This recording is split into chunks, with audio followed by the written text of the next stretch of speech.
Hello friends, welcome back to my YouTube channel with another video. বাড়িতে একটা পুরনো যে টেবিল ল্যাম্পগুলো ছিল তো সেটা পড়েছিল, তো দেখি একদিন হঠাৎ ভেঙে পড়ে আছে। তো যাই হোক, সেটা আবর্জনা ওখানেই চলে গেছে। তো আমার কাজ কি, আবর্জনা থেকেই জিনিসপত্র তুলে এনে কীভাবে আমি ডেকোরেট করি। তো সেই আবর্জনা থেকেই চলো তোমাদের তুলে এনে দেখায় যে কিভাবে আমি ওই যে ল্যাম্প সেটটা ভেঙে গেছে, তো টেবিল ল্যাম্পটা থেকে কিভাবে আমি একটা সুন্দর শো পিস বানাই। তো তোমাদের বললাম যে এটা যে একটা ল্যাম্প ভেঙে গেছে, তো চলো তোমাদের দেখায় যে আমি কোথায় থেকে ল্যাম্পটা তুলে আনি আর কীভাবে আমি সেটা বানাই।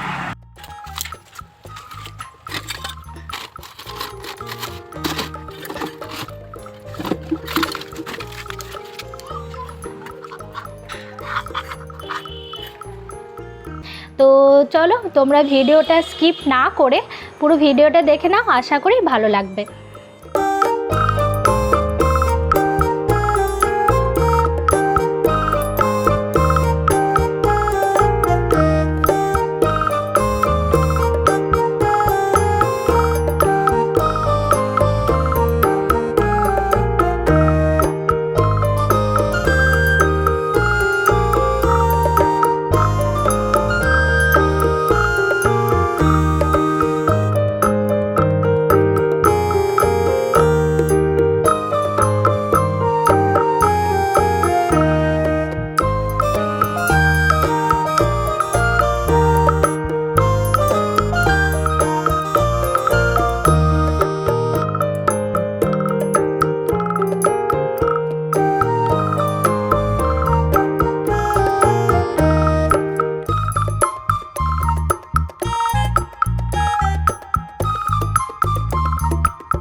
আশা করি তোমাদের ভিডিওটা ভালো লেগেছে। তোমাদের যদি এই ভিডিওটা থেকে কিছু হেল্পফুল হয়ে থাকে তো তোমরা অবশ্যই আমার চ্যানেলটার পাশে থেকো, আমাকে সাবস্ক্রাইব করো। আমরা আশা করব তোমাদের যদি যদি ভিডিওটা ভালো লেগে থাকে অবশ্যই ভিডিওটা লাইক কমেন্ট শেয়ার করো তোমাদের বন্ধুদের সাথে। ঠিক আছে, চলো আজকের মতো টাটা, পরে আসবো নেক্সট ভিডিওতে।